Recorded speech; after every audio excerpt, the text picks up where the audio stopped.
What if I told you that the course of human history changed forever because of one man's fever in a Babylonian palace? That the world we know today, with its nations, cultures, and religions, might look completely different if Alexander the Great hadn't died at the age of 32. For over 2 millennia, historians have wondered what might have been if history's greatest conqueror had lived to fulfill his ambitions. Today, we're going to explore that tantalizing question, tracing an alternative timeline that could have resulted in a world radically different from our own. Alexander III of Macedon, known to history as Alexander the Great, was arguably the most influential figure in ancient history. In just 13 years, from 336 to 323 BCE, he conquered the Persian Empire, the largest empire the world had yet seen, and extended Greek culture and influence across 3 continents. By the time of his death at age 32, he ruled over territory stretching from Greece to India, creating an empire that would have been unimaginable just a generation before. But Alexander wasn't finished. According to historical accounts, he was planning new campaigns to Arabia, North Africa, and possibly even the Western Mediterranean, with rumors of his eyes turning toward Rome and Carthage. His death in June 323 BCE, likely from malaria or typhoid fever, though some historians suspect poisoning, cut short these ambitions and led to the fragmentation of his empire among his generals. The consequences of Alexander's early death were profound.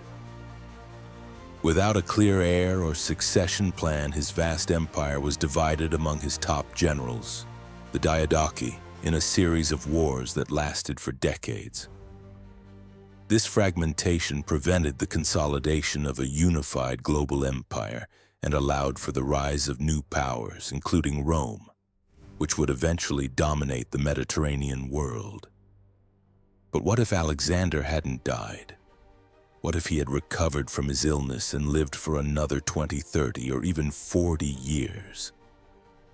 How would world history have unfolded differently? In this video, we'll explore this fascinating alternative history, examining the likely consequences of Alexander's continued campaigns, the cultural and political transformations that might have occurred, and the long-term impact on the development of Western civilization, Eastern cultures, and the world as we know it. To understand what might have happened if Alexander had lived, we first need to examine what he was planning to do next. Historical sources, particularly the writings of his contemporaries and later historians, give us valuable insights into his ambitions. According to the ancient historian Diodorus Siculus, Alexander had grand plans for further conquests. He intended to launch a campaign against the Arabian Peninsula, which he believed was rich in resources and strategically important for controlling maritime trade routes. His engineers were already designing ships for an invasion that would combine land and sea forces. But Arabia was just the beginning. Alexander had set his sights on the entire known world. There are accounts suggesting he planned to circumnavigate Africa, a feat not accomplished until the Portuguese expeditions in the 15th century. He also reportedly intended to push further east, beyond India, to explore and conquer the lands of the East. Perhaps most significantly, Alexander had begun to look westward. According to some accounts, he was planning campaigns against Carthage and the emerging power of Rome.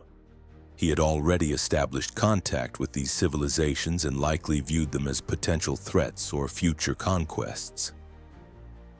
Alexander's ambitions weren't limited to military conquest. He had a vision of cultural fusion, blending Greek, Persian, Egyptian, and other cultures into a new universal civilization.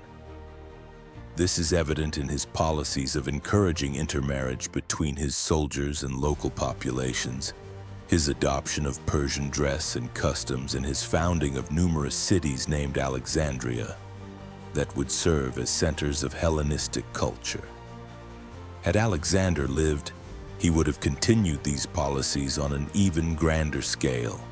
He might have established a more centralized administration for his empire, creating a unified system of governance that could have lasted for centuries.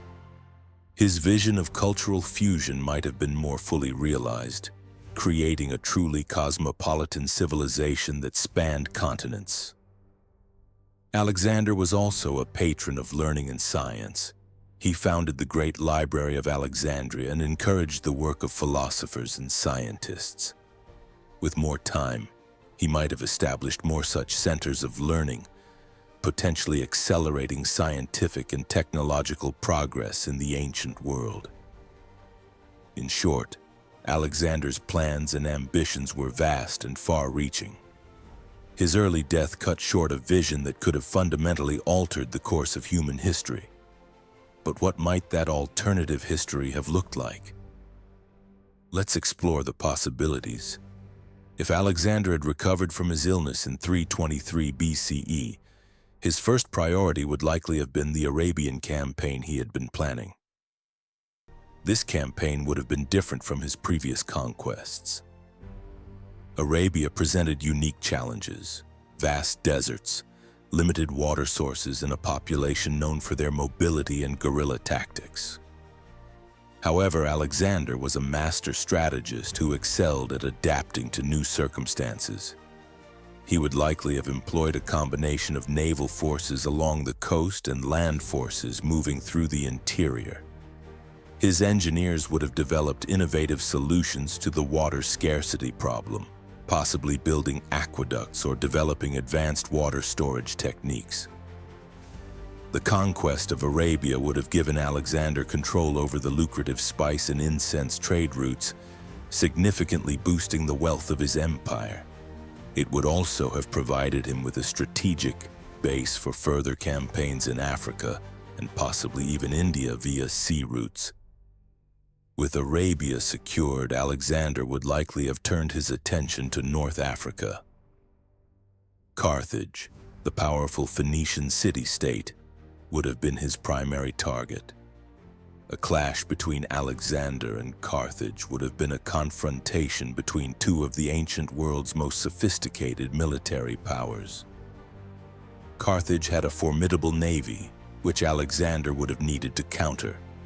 But he had already demonstrated his ability to overcome naval challenges, as seen in his siege of Tyre.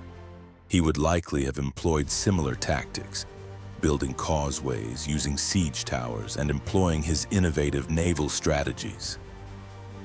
The fall of Carthage would have given Alexander control over the Western Mediterranean, setting the stage for a confrontation with Rome. Rome at this time was still a regional power, not yet the empire it would become. A conflict between Alexander and Rome would likely have ended in a Roman defeat, as Alexander's military experience and resources far exceeded those of the early Roman Republic. With Rome subdued, Alexander would have controlled the entire Mediterranean basin, creating a unified empire that spanned from the Atlantic to the Indus River. This would have been an unprecedented achievement, consolidating the power of a single ruler over the entire known world of the time.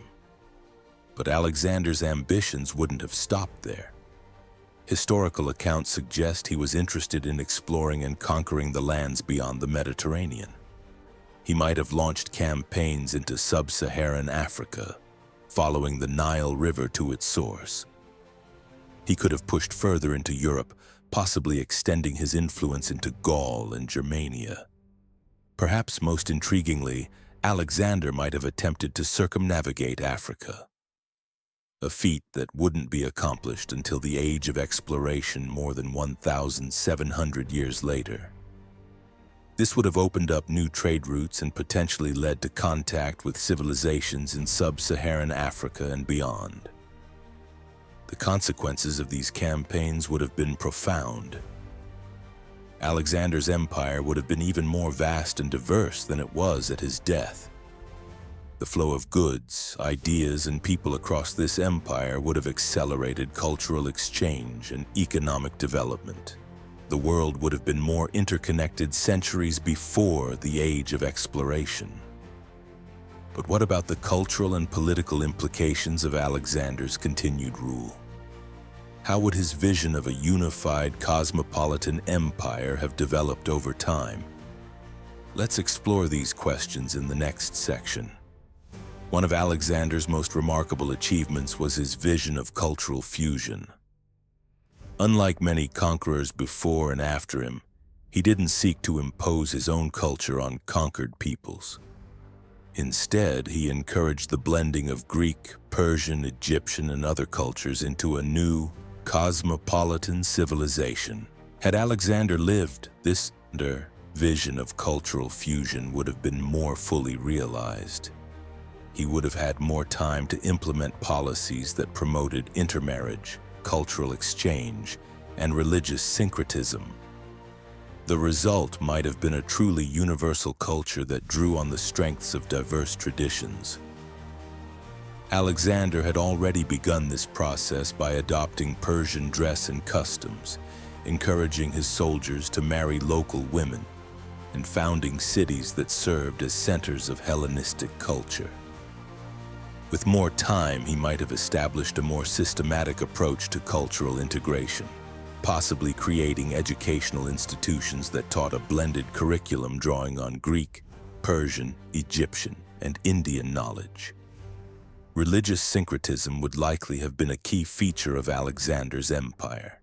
He had already shown a willingness to honor the gods of conquered peoples, identifying the Egyptian god Amun with Zeus, and participating in Babylonian religious rituals.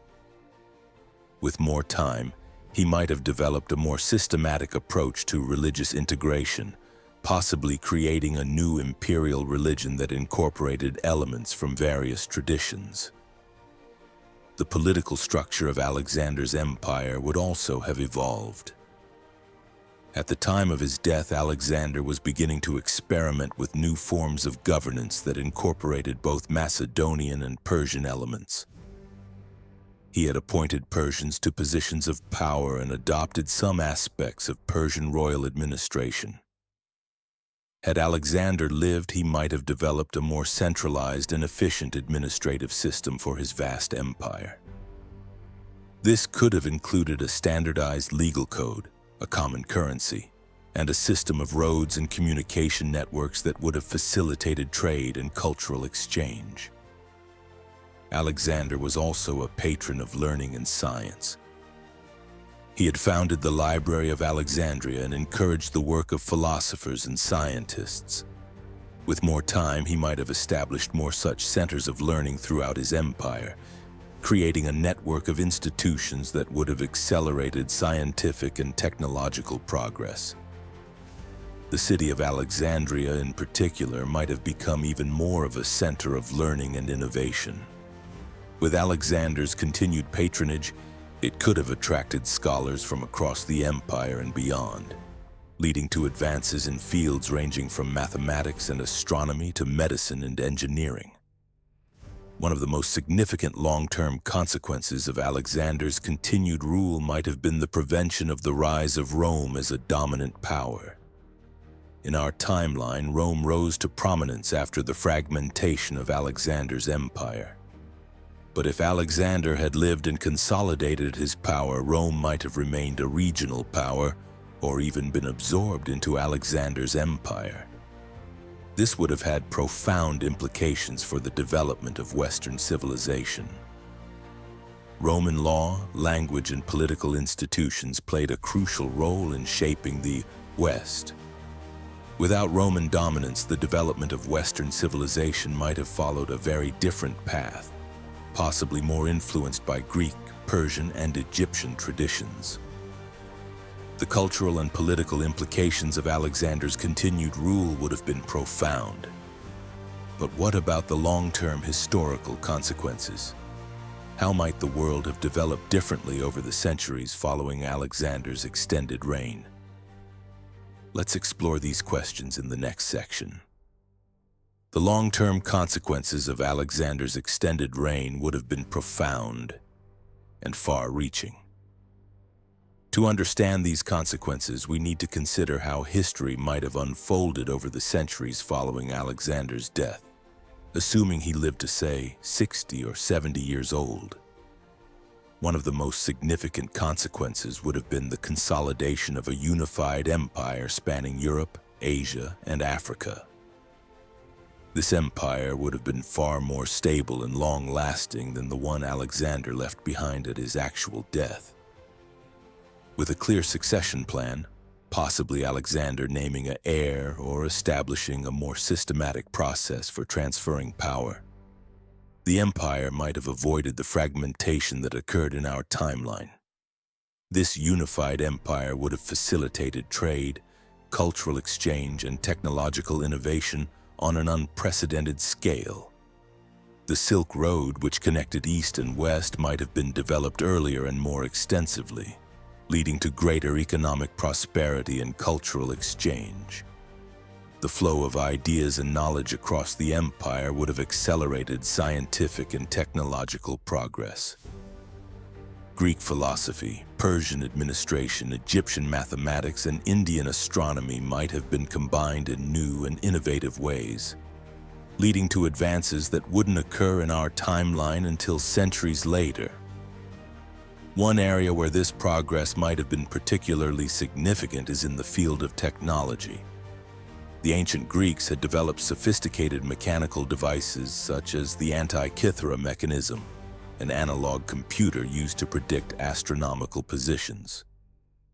With the resources and patronage of Alexander's empire, this technology might have been further developed, potentially leading to an industrial revolution centuries before the one that occurred in our timeline. Medicine is another area where significant progress might have occurred. The ancient Greeks, Egyptians, and Indians all had sophisticated medical knowledge. The combination of these traditions, supported by the resources of Alexander's empire, might have led to advances in medical understanding and treatment that wouldn't occur in our timeline until much later. The religious landscape of the ancient world would also have developed differently. Without the rise of Rome, Christianity might not have become the dominant religion of the West. Instead, a more syncretic religion drawing on Greek, Persian, Egyptian, and other traditions might have emerged as the dominant faith of Alexander's empire. This religious development would have had profound implications for the cultural and political history of the world. The conflicts between Christianity and Islam that shaped much of medieval history might not have occurred. Instead, a different set of religious and cultural dynamics might have emerged. The political development of the world would also have been different. Without the rise of Rome and the subsequent development of feudalism, the political landscape of Europe might have been more centralized and bureaucratic, similar to the empires of the East. The concept of the nation-state, which emerged in Europe in the early modern period, might not have developed in the same way. Instead, the world might have been organized into larger, more cosmopolitan political units, possibly with a single world empire emerging as the dominant power. The relationship between East and West would also have been different.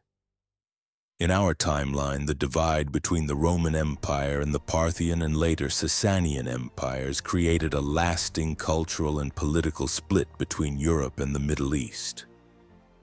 But if Alexander's empire had survived, this divide might not have occurred, leading to a more integrated and cosmopolitan world. The consequences of these developments for the modern world would have been profound. Without the rise of Europe and the age of exploration, the world might have been more interconnected much earlier. The colonization of the Americas, Africa, and Asia might have occurred differently or not at all, leading to a very different modern world. But perhaps the most significant consequence of Alexander's extended reign would have been the prevention of the Dark Ages that followed the fall of the Roman Empire in our timeline. With a unified, stable empire spanning Europe, Asia, and Africa, the knowledge and culture of the ancient world might have been preserved and built upon, leading to continuous progress rather than the regression that occurred in our timeline.